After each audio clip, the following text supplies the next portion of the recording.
السلام عليكم ورحمة الله وبركاته. ازيكم عاملين ايه؟ يا رب تكونوا بخير في اتم صحة واحسن حال، اللهم امين. النهاردة فيديو جديد وروتين جديد. لو لسه اول مرة بتشوفيني متنسيش تشتركي في القناة وتفعلي زر الجرس عشان يصلك مني كل جديد وتشوفيني دايما. النهاردة بقى الروتين بتاعنا يوم السوق. بصراحة بحب كده اصور معاكم علشان خاطر تتشجعوا وتاخدوا كده باور. الناس بقى اللي بتنزل السوق كل اسبوع زي انا، ساعات بنزل كل اسبوع، ساعات كل اسبوعين، يعني ماليش فترة محددة. ساعات كمان كان كل شهر بجيب حاجتي يعني بالشهر وكده. بس المرة دي نزلت بصراحة، جبت حاجة الأسبوع كانت ناقصاني، فقلت كده قبل ما انزل اغسل التلاجة.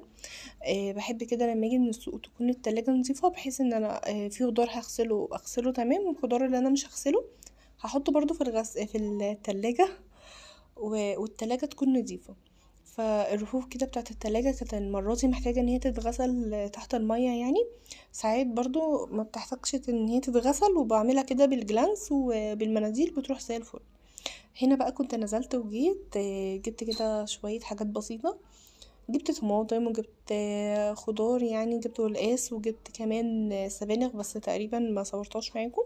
وجبت رز ومكرونة، يعني اللي هي الحاجات بتاعت الأسبوع كده.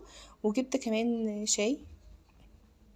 القلقاس بقى انا بحب كده اجيبه، بقطعه بس ما بغسلهوش، بمسحه كده بمناديل او بفوطه نظيفه، وبحطه في التلاجة وفي الفريزر قصدي، وبيطلع طعمه حلو جدا مفيهوش اي حاجه. بصراحه السبانخ لسه اول مره هعملها، يعني اجرب كده ان انا احطها في الفريزر وهشوف الطعم هيطلع عامل ازاي. ان شاء الله هعمل معاكم كده فيديو تفريزات. يعني طبعا الخضار دوت التوقيت بتاعه حلو قوي في الشتاء، فقلت ان شاء الله كده هجيب معاكم الخضار وهعمل معاكم تفريزات باذن الله.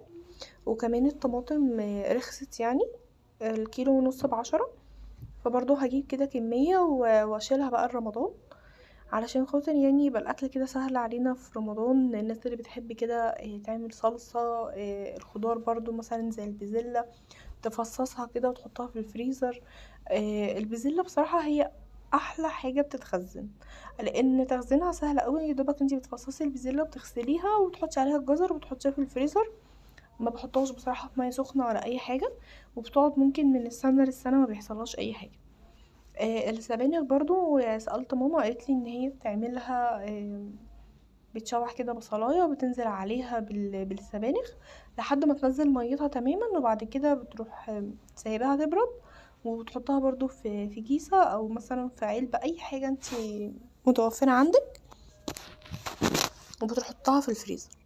انا المرة دي هعمل معاكم تفريزات. كان نفسي بصراحة اجيب العلب ديت، بس انا الفريزر عندي محطوط شوية عشان صغير، يعني ما ياخدش كمية العلب ديت مع الاكل الشهر كمان. فالانسب ليا ان انا بحط في الكاس اللي هي زي كاس اللبن كده. باذن الله ممكن على الفيديو الجاي او اللي وراه بالكثير قوي هيكون التفريزات دي باذن الله.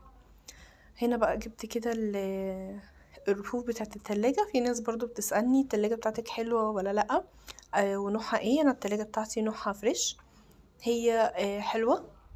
هي تلاجة بتتقلب تلاجة وبتتقلب ديب فريزر، يعني هي لحد الآن ما شاء الله شغالة معايا كويسة. بس ما بتحتاجش حمل تقيل، بمعنى ان الرفوف بتاعتها ضعيفة شوية. مش ديت التانية اللي هو بيتحط فيها المية وكده، الرف اللي هو بتاع المية، وفي رف تاني فوق برضو فوقيه. بحس يعني قطع الغيار بتاعتها مش محملة، مش جامدة، فمحتاجة حرص شوية. هنا برضو جبت هما رفين بس اللي في التلاجة، وكان الرف التاني اللي فوق دوت انا بفك فيه اللحوم بقى او الخضار. لو من بالليل ولا حاجة بحطه في الرف ده، بقوم الصبح بلاقيه فاكك وكويس. وهي التلاجة بصراحة كنوع حلو قوي، والموتور بتاعها كمان LG. بصراحة اللي خلاني ان انا جبتها ان بسبب ان الموتور بتاعها LG، فهي الحمد لله الحمد لله لحد الان كويسة معايا، ما فيش اي مشاكل يعني. قولولي بقى كده، انتوا بتحبوا تعملوا يوم السوق زي كده، بتحبوا تخلصوا اللي وراكم الاول وبعد كده تنزلوا ولا لا؟ انا طبعا قبليها بكون منضفه الشقه كلها، وزي ما قلت لكم ساعات كمان التلاجة، وساعات التلاجة قبل ما انزل يعني الصبح. وكمان المنظمات، يعني متنسوش كمان برضو تغسلوا كده المنظمات صراحة المنظمات ديت عملية جدا جدا جدا، وبنصح اي عروسة تجيبها. عايزة اقولكوا كمان ان في ناس بتحط فيها مثلا بتحطها في التربو، بتحط فيها البطاطس والبصل برضو حلو قوي، بس انا بصراحة التربو عندي ما اخدش المنظمات دي. ان شاء الله هجيب له حاجة تانية، منظمات يعني تانية اصغر شوية هي استعملها كتير. ممكن كمان تحطيها برضو في ظرف كده الخزين، مثلا تحطي فيها المكرونة، الزيت، الخل، الملح، الحاجات بتاعة الاكل ديت يعني عموما حلوة، بتبقى شكلها كمان مرتب يعني في الضرفة، بدل ما الضرفة تكون شكلها مش ألطف حاجة. وكمان النهاردة عملت معاكم كمان ضرفة الخزين برضو كده. كملت الحاجة الناقصة فيها يعني في البرطمانات ديت، ومسحت كده برضو الضرفة وخليتها زي الفل. برضو الناس كتير بتجيلي تعليقات على الفيديو اللي فات على تنظيفات رمضان. يا جماعة والله لسه بدري، انا زي ما قلت لكم يعني لحد ما عندي الشقة نظيفة الحمد لله. مش هكذب عليكم واقول لكم ان الدرج بتاعة المطبخ كلها تمام، يعني في بعض كام ضرفة كده عايزة تتروق، بس سهلة يعني بسيطة، وباقي الشقة تمام ما فيهاش اي مشكلة. فاكيد مش ههدي نفسي من دلوقتي، وزي ما قلت لكم لسه شهرين على رمضان، يعني احنا النهارده اول رجب، كل سنة حضراتكم طيبين. فلسه شوية، يعني ممكن مثلا على قبل رمضان بحوالي مثلا اسبوع ابتدي ان انا اعمل التنظيفات دي، اللي هو بقى التنظيفات اللي انا هعملها برضو هيبقى مثلا الدولاب، هبعت السجاد يتغسل، يعني برضو مش هتبقى تنظيفات قوية اوي، فاهمين؟ بعتذر بقى عن صوت ايلين، بس هي قاعدة معايا يعني. هنا بقى كده برضو غسلت التلاجة من جوه. يستحسن ويفضل ان انتي ما تغسليش التلاجة وهي في يعني شغالة، افصليها تماما وبعد كده يعني اغسليها وبعد كده شغليها. ليه؟ علشان خاطر انا اتكهربت، فانا كل مره بصراحه بفضل انصحكم بالنصيحه دي، وانا ما بعملش بيها، او بمعنى صح بقول يعني ايه، انا هخلص بسرعه بس مش هسيجي ميه مثلا، بس لا والله مش عارفه بتكهرب ليه.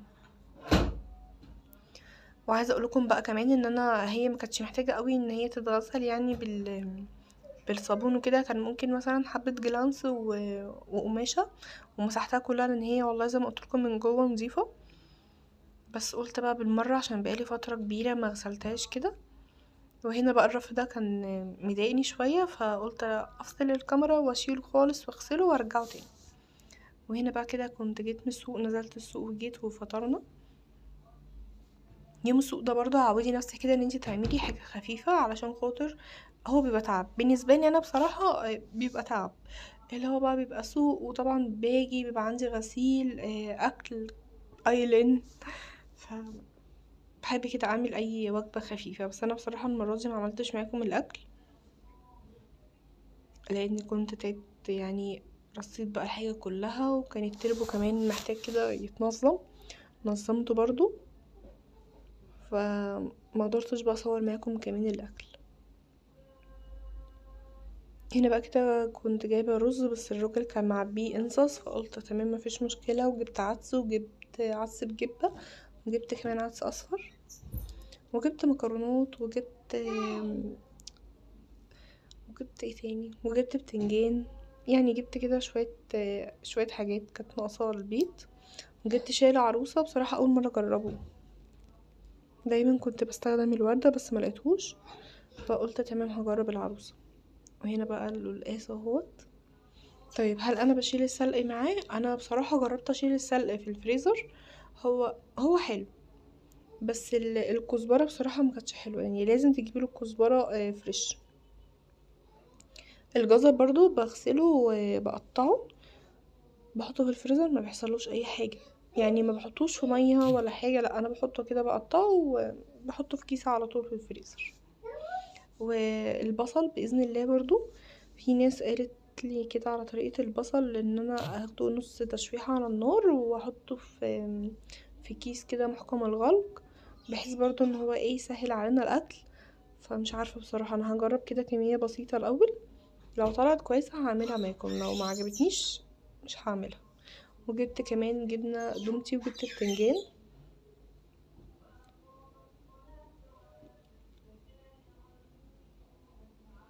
وهنا بقى كده جبت برضو المكرونات، كنت محتاجة كده برضو مكرونات، وكنت محتاجة شعرية. احنا بنحب الرز بالشعرية اكتر بصراحة من الرز الابيض دلوقتي، فالشعرية دي اساسية عندي خلاص. وجبت كمان مرقة دجاج ومرقة لحمة. مرقة اللحمة دي كمان بحب احطها على الكفتة، بتديها طعم حلو اوي. ومرقة الدجاج بحب اتبل بيها الفراخ برضو، بتدي طعم حلو. وجبت هنا الخضرة بتاعت السبانخ، الكزبرة يعني. وجبت كمان فلفل. زي ما قلتلكم جبت كده شوية حاجات بسيطة انا محتاجاها. وهنا بقى الطماطم قلت اغسلها. هقولكم دلوقتي ازاي بحفظ الخضار معايا مثلا لمدة اسبوع في التلاجة وما بيحصلوش حاجة. الطماطم الاول كده غسلتها. الطماطم انا مش هغلفها علشان خاطر استعمال يومي، وهو يدوبك اللي حبة اللي انا جايباهم دول 3 كيلو اللي انا جايباهم دول يدوبك على قد الاسبوع يعني. ممكن ساعات بيتفضل، بس ما مرضتش ان انا اغلفها بصراحه. زي ما قلتلكوا استقيسي فيها كل يوم. وكمان جبت فيبا. قلت اجربه كده، فيبا مش مقاطعه. وجبت علبه سمنه الشمس الذهبيه. قلت اجربها برضو يعني اشوفها تبقى حلوه ولا لا. هنا بقى بوريكم ان المكرونه الكيس الازرق غير الكيس الاحمر، التسويه بتختلف. وكمان جبت كيس سكر.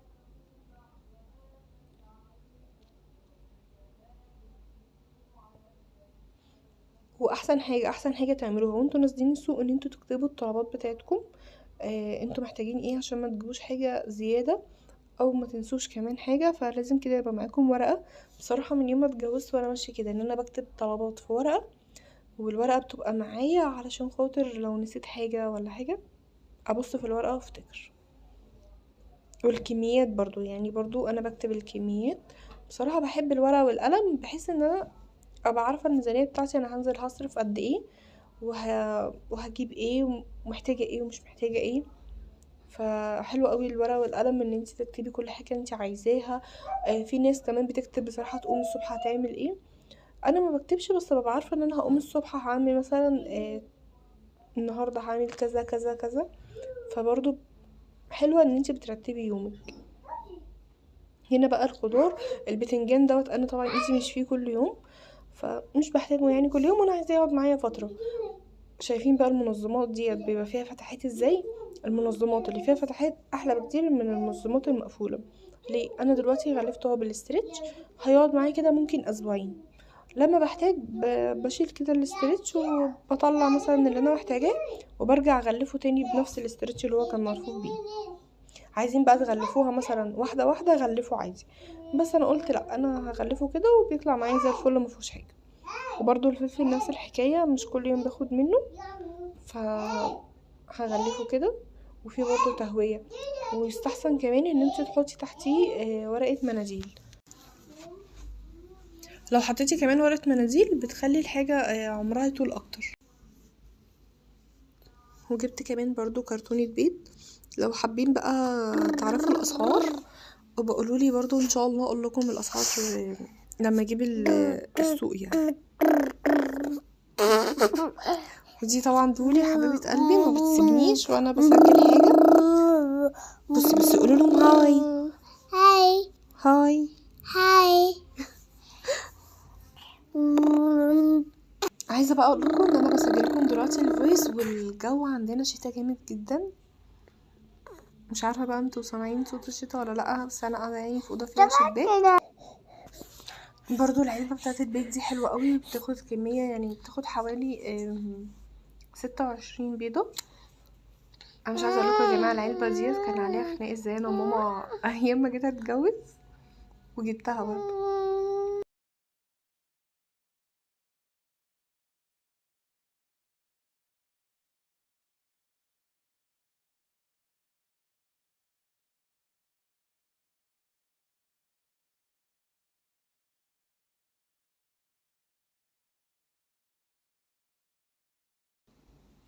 وهنا كده برضو جبت المنظمات دي انا كنت جايباها اساسا قبل ما اتجوز يعني. عموما كانت بصراحة يعني قاعدة معايا دلوقتي حوالي هو 3 سنين.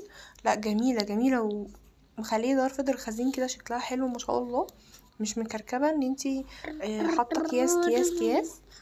فحلوه، انا بنصح بيها العرايس كلها.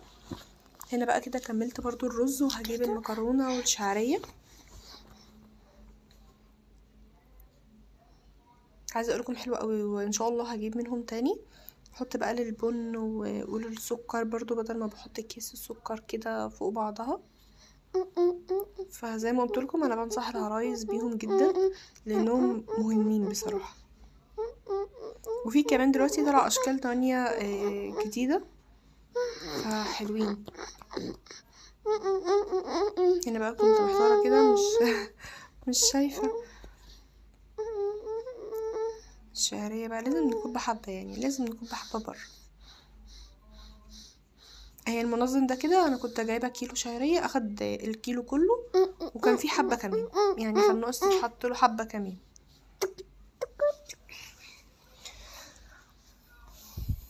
برضو هنا المكرونه، وما تخافوش مفيش حاجه هتنشف او هتبوظ والكلام ده. هي محكمه الغلق حلوه، يعني محكمه الغلق كويس.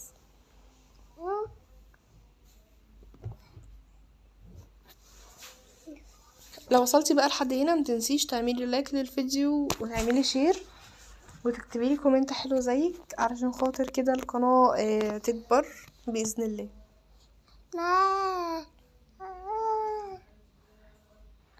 هنا بقى كده كنت خلصت ورصيت بقى، بصوا شلت ظرفة الخزين كلها، مسحتها برضو كده بالجلانس ورصيت الحاجة بحيث ان يبقى الشكل الاخير كده يبقى حلو. وهنا بقى الحمد لله كنت خلصت خلاص كل حاجة وخلصت. انا حاطه كده مع ظرفة الخزين، مع الخزين يعني بتاع الخلاط، لان الكبة انا شايلاها فوق مش بستخدمها كل يوم.